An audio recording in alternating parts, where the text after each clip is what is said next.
Hello friends, welcome back. स्वागत है आपका ट्राइबल अफेयर्स से रिलेटेड बहुत इंटरेस्टिंग टॉपिक पीसा एक्ट। क्या है पीसा एक्ट और छत्तीसगढ़ में जो अभी इससे रिलेटेड रूल्स फ्रेम हो रहे हैं, क्या बेसिकली उनका ऑब्जेक्टिव है। इस टॉपिक से आपको समझ में आएगा कि किस तरीके से जो हमारे ट्राइबल एरियाज हैं, हमारे शेड्यूल एरियाज हैं, वहां का जो एडमिनिस्ट्रेशन है उसमें लोकल बॉडीज को, खासतौर से विलेज बॉडीज को, हमारी ग्राम सभा को ज्यादा पावर मिल सके, ज्यादा डिवोल्यूशन हो सके पावर्स का, चाहे वो फाइनेंशियल पावर्स हो, चाहे उनका कंट्रोल हो कि किस टाइप की एक्टिविटीज उन शेड्यूल एरियाज में कंडक्ट की जा सकती हैं, नहीं की जा सकती हैं, प्रोहिबिशन किस किस चीज पे है, माइनिंग कौन कंट्रोल करेगा, माइनर फॉरेस्ट प्रोड्यूस कौन कंट्रोल करेगा। इनसे रिलेटेड आपकी इंफॉर्मेशन मुझे लगता है इस डिस्कशन के बाद काफी एनहेंस हो जाएगी।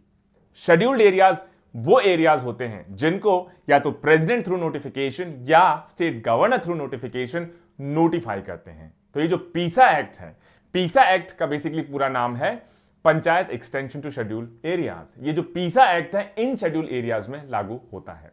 सबसे पहले टॉपिक न्यूज में क्यों बना रहा, हाल ही में छत्तीसगढ़ गवर्नमेंट ने ड्राफ्ट रूल फॉर्मुलेट किए हैं अपने पीसा एक्ट 1996 को लागू करवाने के लिए है, जिसको कहा जा रहा है Chhattisgarh panchayat provisions extension of the schedule rules 2021। In draft rules को जो पंचायत मिनिस्टर हैं श्री टी.एस. सिंहदेव, इन्होंने सर्कुलेट किया वहां के लोकल एमएलएज, वहां के एमपीज, वहां के डिफरेंट डिपार्टमेंट्स, ताकि उनसे फीडबैक मिल सके, सजेशंस मिल सके और उनके बाद इन रूल्स को फॉर्मलाइज कर जा सके और स्टेट में लागू किया जा सके।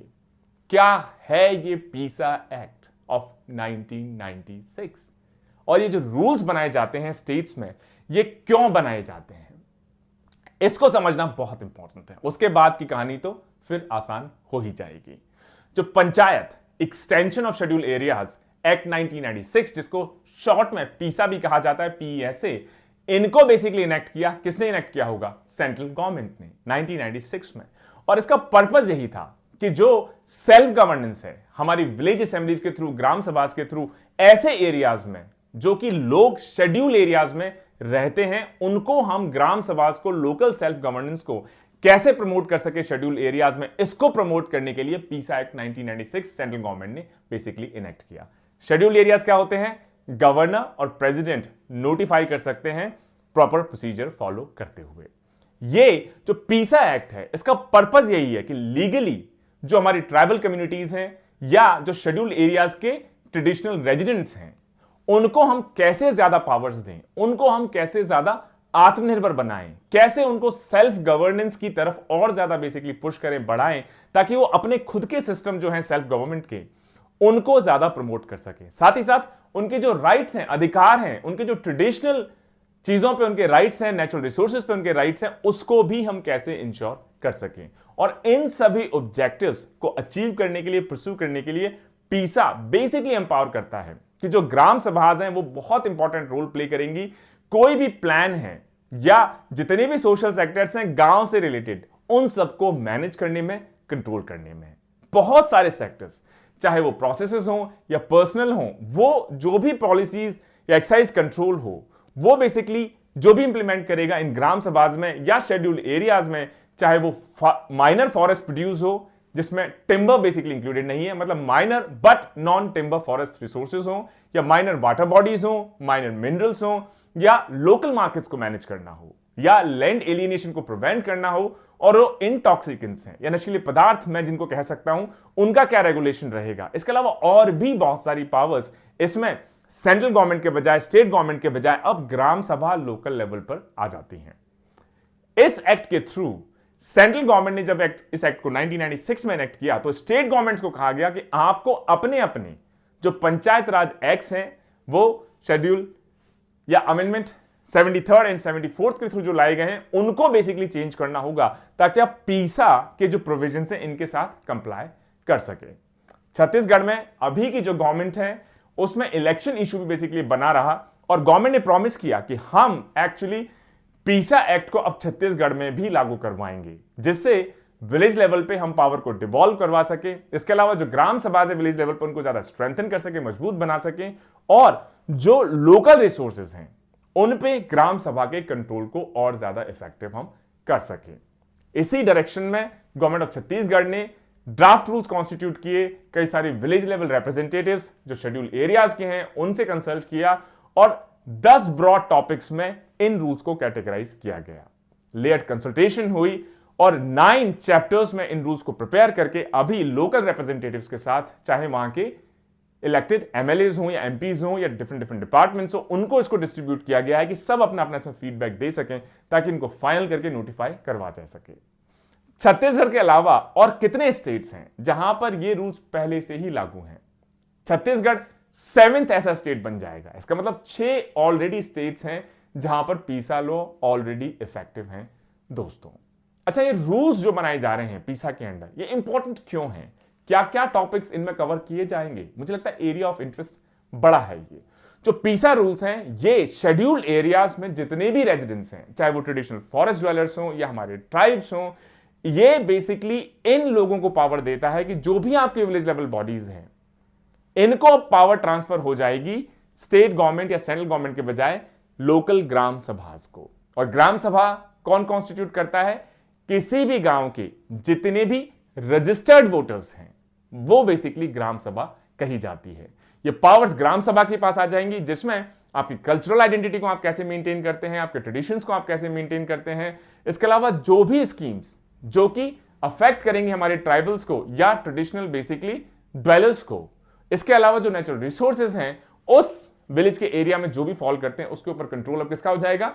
ग्राम सभा का। इसका मतलब पीसा एक्ट इनेबल करेगा ग्राम सभा को कि किस तरीके से अपने नेचुरल रिसोर्सेज, साथ ही साथ अपने ट्रेडिशनल कल्चर, साथ ही साथ अपनी internal conflicts, external conflicts, surrounding village की सेल्फ गवर्नेंस को एक होलिस्टिक तरीके से कैसे ग्राम सभा मैनेज कर पाएगी। क्योंकि ऐसा माना जाता है कि ग्राम सभा या वहां के जो लोकल रेजिडेंट्स हैं, क्योंकि इलेक्टेड बेसिकली वोटर्स हैं या रजिस्टर्ड वोटर्स हैं, तो रजिस्टर्ड वोटर्स को वहां के लोकल इश्यूज के बारे में कहीं ज्यादा नॉलेज होगी, तो जो पॉलिसीज होंगी, जो इंप्लीमेंटेशन होगा वो कहीं ज्यादा रेलिवेंट होगा उस लोकल एरिया के हिसाब से।